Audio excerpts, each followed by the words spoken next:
tardes, doctor Emilio Carranzo y compañeros en general. El día de hoy les vamos a hablar sobre el órgano de los sentidos, en este caso el oído.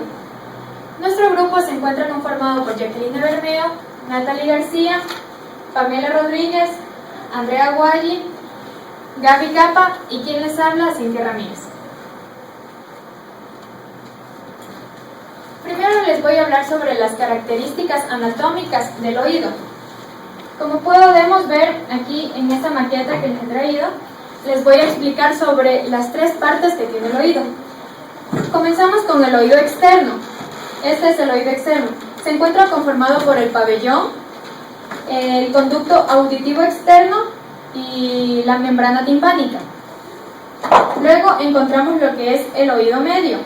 El oído medio principalmente se encuentra conformado por tres huesecillos que son el martillo, el yunque y el estribo. Por último tenemos el oído interno que se encuentra conformado por la cóclea y por los canales semicirculares. Entonces les voy a hablar sobre el oído externo, la función que tiene este. El oído externo, va a canalizar las ondas de sonido que pasarán por el conducto auditivo externo y llegarán a lo que es la membrana timpánica. En cuanto al oído medio, este es una cavidad llena de aire en el hueso temporal que esta se va a abrir por medio de la tuba auditiva o también conocida como trompa de Eustaquio. La tuba auditiva, esta por lo general pasa cerrada, pero en las funciones de masticación, deglución y bostezos, esta suele abrirse. Los tres huesecillos que se encuentran en el oído medio son el yunque, el estribo y el martillo.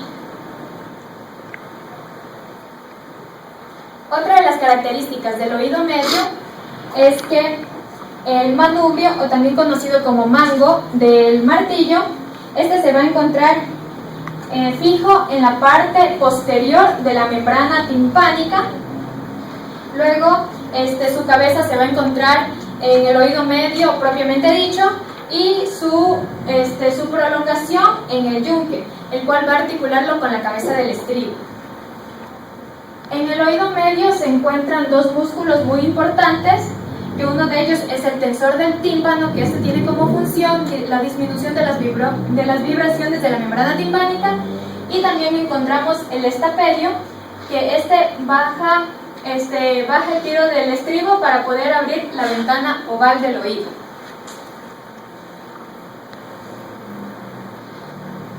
Ahora les voy a hablar sobre el oído interno. El oído interno se encuentra conformado, como ya les decía, con la cóclea, que estamos hablando de esto. Aquí en la maqueta podemos encontrar la cóclea, que es un tubo en espiral, y también por los canales semicirculares. El oído interno consta de dos partes muy importantes que son llamadas laberintos. Tenemos el laberinto óseo y el laberinto membranoso. El laberinto óseo es una serie de canales que se encuentran en el hueso temporal. Dentro de estos canales se encuentra rodeado por el líquido perilinfa, mientras que el laberinto membranoso se encuentra rodeado y rico en líquido en potasio, que también se lo conoce como endolinfa. Ahora les voy a hablar sobre la parte de la cóclea, en esta imagen la podemos observar. Como ya les decía, tiene forma de un tubo en espiral en el oído. Tiene dos membranas que son la membrana basilar y la membrana de Reisner. Estas membranas se van a dividir en tres cámaras o en tres escalas, que son la vestibular superior, la timpánica inferior y la escala media. La escala vestibular superior con la timpánica inferior, dentro de estas vamos a encontrar el líquido perilinfa. El líquido perilinfa ayuda para que evita que se choquen los dos laberintos, tanto el óseo como el membranoso. Y estas se van a comunicarse o unirse por medio de una apertura llamada helicotrema.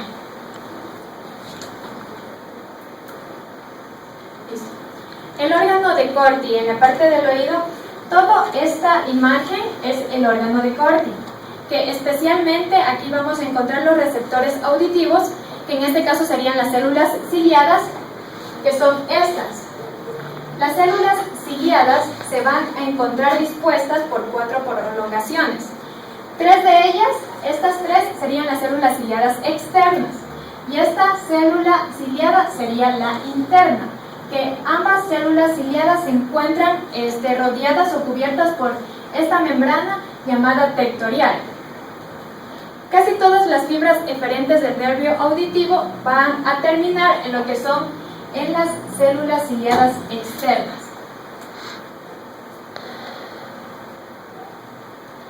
Los canales semicirculares, los que vemos en esta maqueta, estos se van a encontrar orientados en tres planos. Una estructura receptora, que en este caso sería la cresta ampollar, que se va a encontrar situada en el extremo expandido, que sería la ampolla, de los canales, de cada uno de los canales membranosos. Cada cresta va a tener células ciliadas y las células de sostén, que estas van a estar rematadas por la cúpula, de la cual va a encerrar lo que es la ampolla. Dentro de cada laberinto membranoso hay un órgano otolítico o también llamado mácula. Esta mácula presenta o está conformado por células ciliadas y también por células de sostén, que estas van a estar rematadas por una membrana otolítica, en la cual se encuentran los otolitos, que son unas células, o también llamado polvo auditivo, que en sí son unas partículas minerales que se encuentran en el oído. Vamos a tener también los receptores auditivos, en los cuales aquí van a estar comprendidos de células ciliadas. Las células ciliadas en el órgano de Corti van a emitir señales, las cuales, depende de la estructura en la que se encuentren, van a dirigir su señal. Como por ejemplo tenemos en el utrículo las células, las señales van a ser emitidas en el utrículo y estas van a ser señales de aceleración horizontales. En cambio, en las células ciliadas, también en el sáculo, van a emitir señales de aceleración vertical. Vamos a tener también un parche en cada uno de los canales semicirculares, en el cual aquí va a emitir una señal de aceleración rotacional. Todas estas células van a estar embebidas de células de sostén, en las cuales en su extremo estrecho van a estar compuestas por neuronas aferentes. Aquí vamos a ver la estructura de una célula ciliada dentro del sáculo, en el cual aquí vamos a encontrar en el laberinto del oído, vamos a encontrar unas prolongaciones ciliadas en los cilios, en las cuales van a estar compuestas por varios elementos, como por ejemplo, estas van a ayudar. Cabe recalcar que estas células tienen una estructura común, en las cuales van a estar sostenidas por células de sostén. También vamos a tener a las cuales se van a dirigir desde apicalmente, van a ser impulsadas por las células nerviosas aferentes y las células nerviosas deferentes.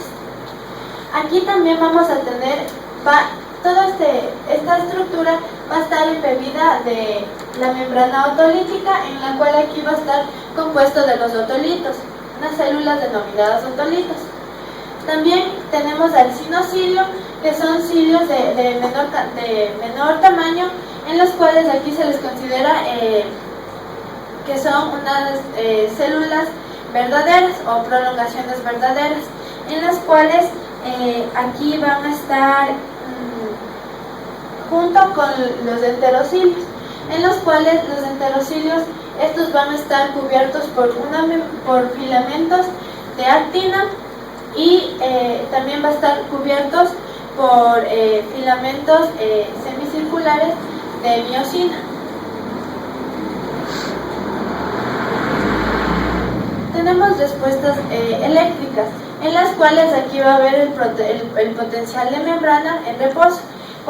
Por lo general, este potencial de membrana es de menos 60 milivoltios. Cuando se empujan los enterocilios, aquí el potencial de membrana va a ser de menos 50 milivoltios. Las prolongaciones ciliares van a proporcionar un mecanismo para así generar un cambio entre la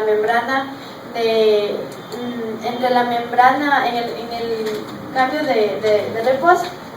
Cuando el fascículo y las prolongaciones se van perpendicular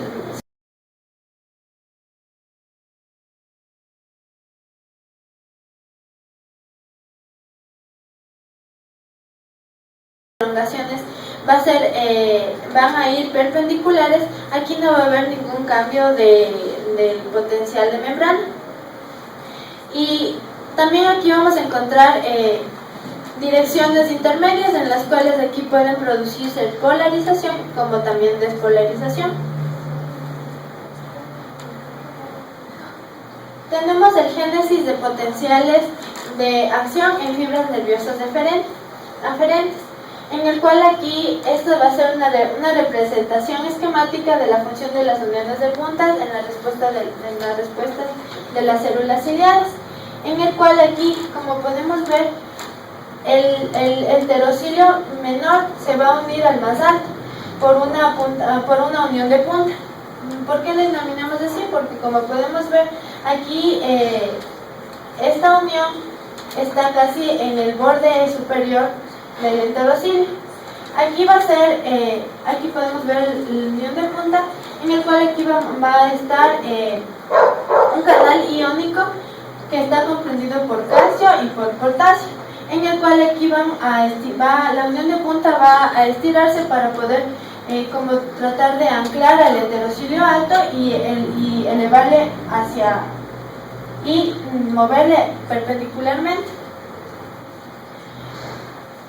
Después de que el punto de la unión de punta libera las fuerzas, poco a poco el punto de unión o el canal iónico va descendiendo, y aquí el punto de unión o la unión de punta ya ha liberado toda la fuerza de compresión que tenía y ya ha regresado a la normalidad por medio de un canal iónico y también por la miosina.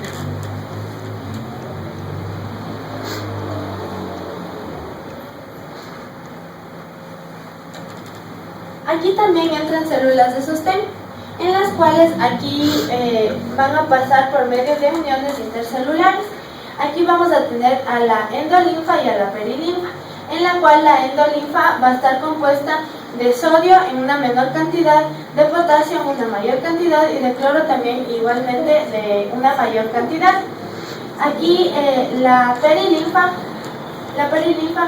va a estar compuesta, o la cresta vestibular, va a estar compuesta de sodio 150, una mayor cantidad que la endolinfa, el potasio que va a estar en una menor cantidad, como en caso contrario tenemos aquí en la endolinfa, y el cloro en 125, como tenemos aumentado en la endolinfa 130.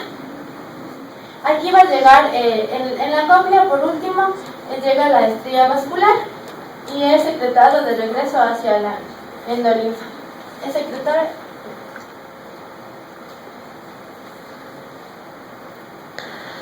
La audición. Las ondas de sonido. El sonido es la sensación que se produce por las vibraciones de un medio externo hacia la membrana timpánica. El sonido va a constar de volumen, amplitud e intensidad. El volumen de un sonido se va a correlacionar con la amplitud, con su tono y con la frecuencia. Y la amplitud se va a expresar en escalas de decibel. Los rangos de sonido. El rango disminuye con la edad, en especial surge dificultad para escuchar las frecuencias altas. El tono de la voz masculina y femenina promedio en conversaciones es de 120 y de 250 decibeles respectivamente. Los rangos son de 120 a 160, muy doloroso, de 90 a 100, muy alto, y de 30 va a ser muy leve. La transmisión del sonido. El sonido va a tener vibraciones lentas y rápidas. Las vibraciones lentas van a producir sonidos graves, y las vibraciones rápidas van a producir sonidos agudos. Al momento de entrar las vibraciones por el conducto auditivo, van a topar la membrana timpánica, la cual se va a mover de adentro hacia afuera por la presión que van a ejercer las vibras de las ondas del sonido Al momento que la membrana timpánica se va a mover de adentro hacia afuera, esta va a tocar los osículos del oído, los cuales van a estar conformados por el martillo, el yunque y el estribo. El martillo se va a mecer sobre su propio eje por medio de prolongaciones largas y cortas. Las cortas van a dirigir las vibraciones al manubrio y hacia el yunque. El yunque se va a mecer y las vibraciones va a transmitir hacia la cabeza del estribo, el cual va a moverse de adelante hacia atrás para mover la ventana oval de la cóclea. La ventana oval es la membrana que va a recubrir toda la cóclea. La cóclea va a tener células ciliadas o células sensoriales, las cuales van a estar en la perilinfa, y al momento de entrar las ondas a la cóclea y topar la perilinfa, estas van a producir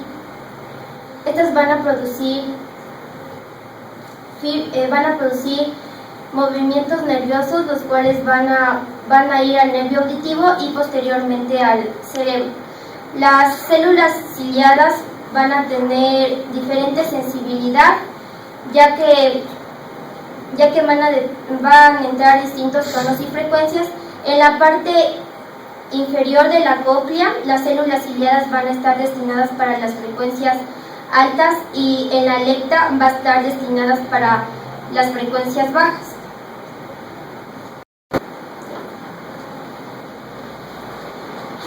Conducción ósea y aérea. La conducción osicular es la conducción normal de las ondas del sonido al líquido, como es la perilinfa, en el oído medio y a través de la membrana timpánica a los sentidos especiales, que es la audición y el equilibrio.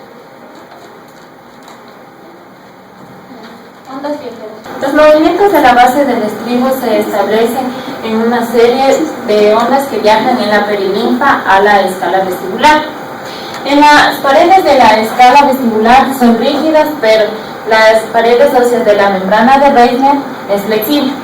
En la membrana basilar no está bajo tensión, pero esta es deprimida con facilidad hacia la membrana del tímpano por las ondas máximas de la escala vestibular. Los desplazamientos de líquido en la escala del tímpano son disipados hacia el aire en la ventana redonda. Los potenciales de acción en fibras nerviosas auditivas. Las células ciliadas internas son células sensoriales primarias que generan potenciales de acción en nervios auditivos. Las células ciliadas externas muestran sonido, pero al despolarizarse estas se hacen cortas y al tener una hiperpolarización se hacen más largas. Esto se realiza en una parte muy flexible de la membrana, y esta aumenta la amplitud y la claridad de los sonidos que entrarán al oído. El principal determinante del tono de cuando una onda de sonido llega al oído es el órgano de Corti. Los tonos bajos producen una estimulación máxima en el vértice del órgano de la cóclea, y los tonos altos causan una estimulación máxima en el vértice de la cóclea. La vía central. Los impulsos auditivos pasan por diversas rutas a los folículos inferiores. La información que proviene de ambos oídos converge en cada oliva superior, y más allá de esto casi todas las neuronas muestran respuesta aferencial proveniente de ambos oídos hacia el tálamo auditivo.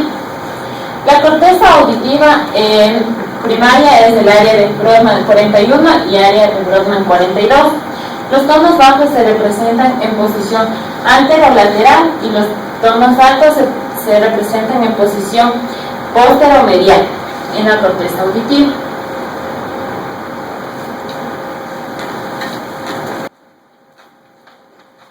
Localización del sonido. La determinación de la dirección depende de detectar la diferencia del tiempo entre la llegada del estímulo a los dos oídos y el desfase consecuente de la fase en las ondas del sonido a ambos lados.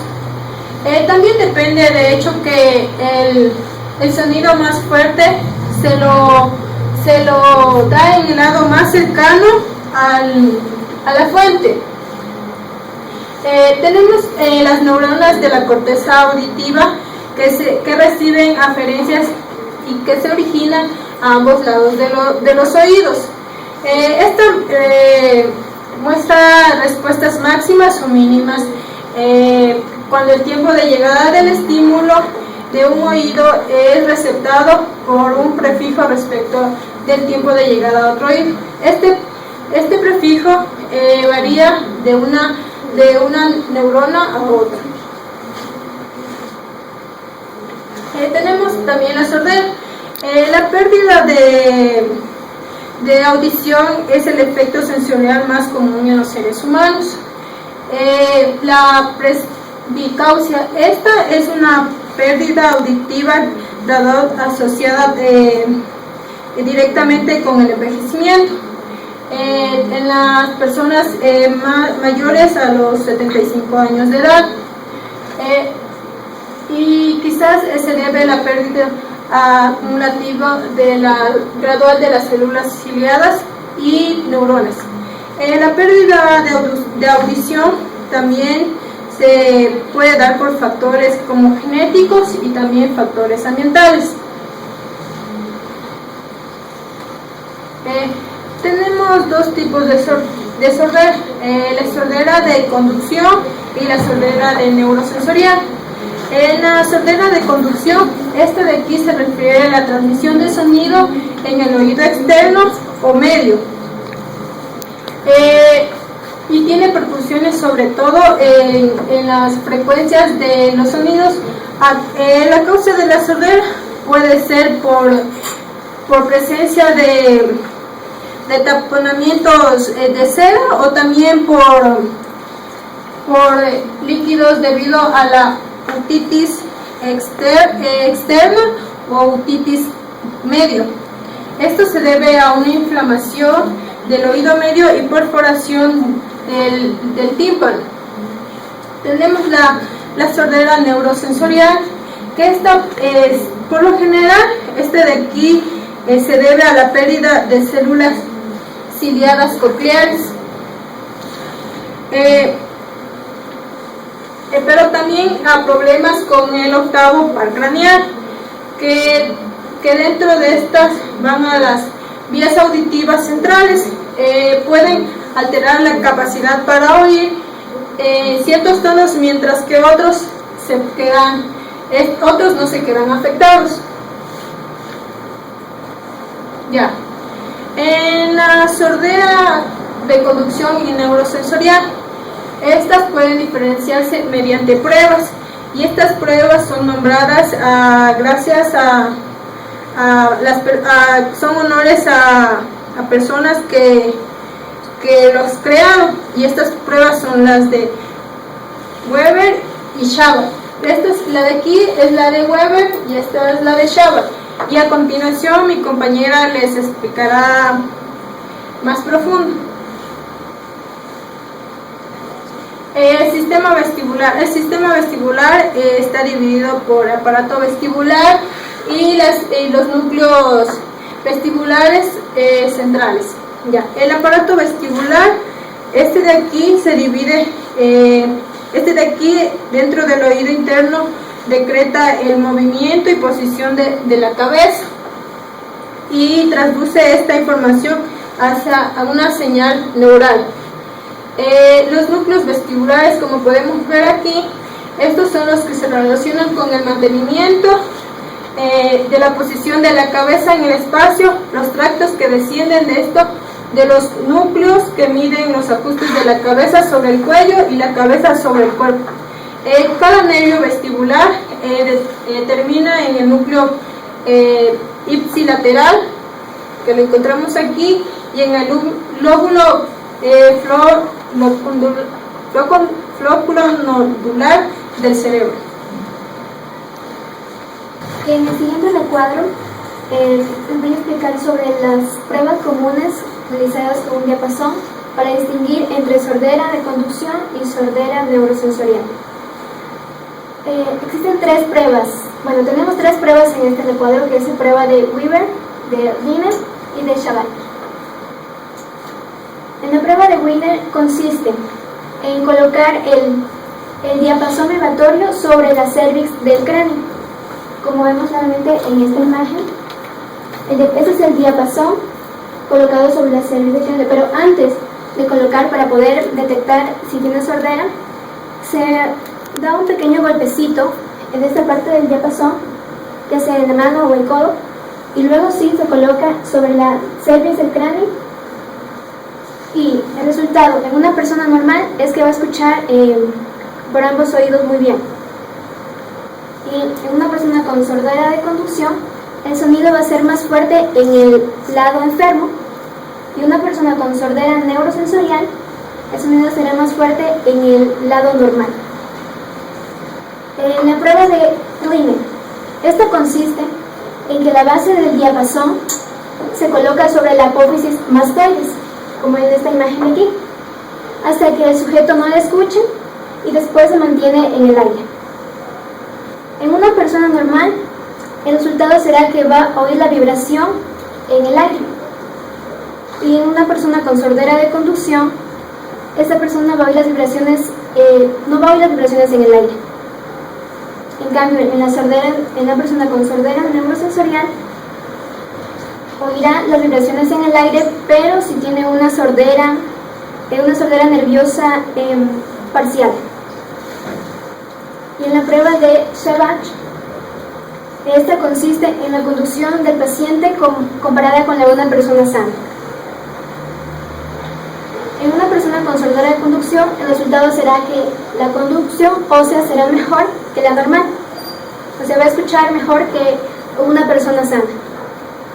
Y en la sordera neurosensorial, el resultado será que la conducción ósea será peor que la normal. Y como último tema tenemos la respuesta a la aceleración rotacional y también respuesta a la aceleración lineal. Estos tipos de aceleración tienen que ver con el equilibrio del movimiento de la cabeza. En la aceleración intervienen lo que es los canales semicirculares, que tenemos tres canales semicirculares, uno superior, posterior y lateral. El superior detecta cuando movemos la cabeza de abajo hacia arriba, el posterior cuando hacemos el movimiento de la cabeza inclinándola hacia el hombro, y el lateral cuando movemos la cabeza de un lado al otro, como cuando decimos no. En los canales semicirculares circula la endolinfa. La endolinfa es desplazada hacia el lado opuesto de la rotación, y esta empuja la cúpula y la deforma. También flexiona las prolongaciones de las células ciliares. Cuando se suspende la rotación, la endolinfa es desplazada en la misma dirección de la rotación y la cúpula se deforma en una dirección contraria que la que hubo durante la aceleración. Y esto se da de 25 a 30 segundos. La endolinfa se desplaza hacia la ampolla en un lado y en dirección contraria a la misma en el otro lado. El patrón de estimulación llega al cerebro y varía con la dirección de rotación en el plano de la misma.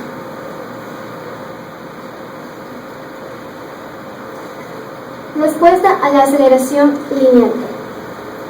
Las máculas utricular y saccular muestran respuesta a la aceleración horizontal y vertical. La utricular responde a la aceleración horizontal, como por ejemplo cuando vamos en un auto, y la saccular cuando responde a la aceleración vertical cuando vamos en un ascensor.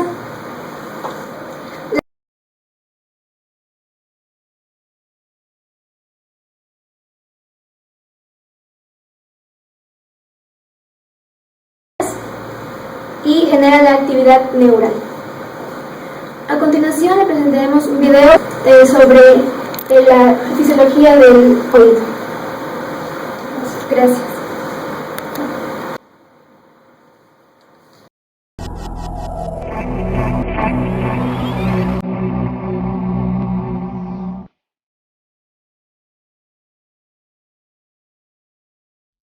El oído es un auténtico mecanismo de precisión cuya finalidad es captar los sonidos que nos rodean, transportándolos al cerebro.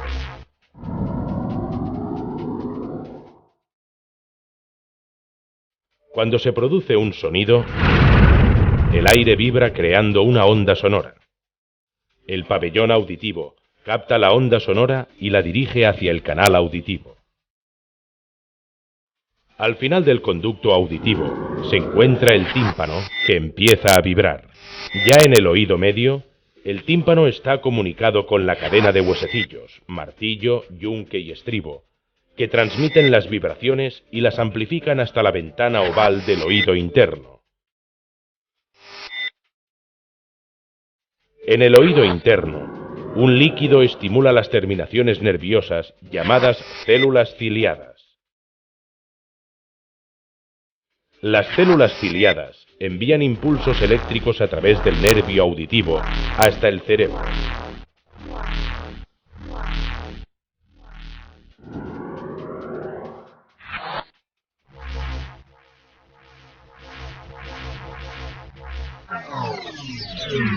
El cerebro decodifica estos impulsos, produciéndose entonces el fenómeno de la audición.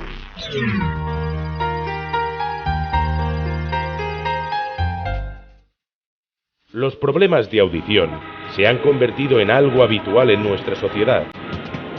El ruido producido en la calle, en los centros laborales e incluso en las propias viviendas sobrepasa a menudo los 100 decibelios, lo que daña el oído interno. Hay 3 tipos de pérdida auditiva. Neurosensorial, también conocida como perceptiva, se produce en el oído interno debido al deterioro de las células ciliadas que conducen los impulsos sonoros hasta el cerebro. Conductiva, también conocida como de transmisión, implica la obstrucción de alguna parte del oído medio o externo. El sonido no puede transmitirse a través del aire, sino a través de la vía ósea. Mixta, es una combinación de pérdida neurosensorial y conductiva. En todo caso, siempre es recomendable visitar al especialista otorrino, ya que puede existir una solución médica o quirúrgica. Si no fuera así, la adaptación de una ayuda auditiva suele proporcionar excelentes resultados. Para corregir un problema auditivo, hoy en día hay audífonos modernos, eficaces y discretos. Estas ayudas representan la solución a una debilidad orgánica, al igual que unas gafas palían los defectos de la vista. Los audífonos están constituidos por un micrófono que capta el sonido, un circuito electrónico que lo amplifica y un auricular que lo transmite al tímpano. El sistema está alimentado por una pila. Los audífonos más avanzados incorporan tecnología digital que permite conseguir una gran calidad sonora y una mayor inteligibilidad, y se programan de forma personalizada para cada usuario.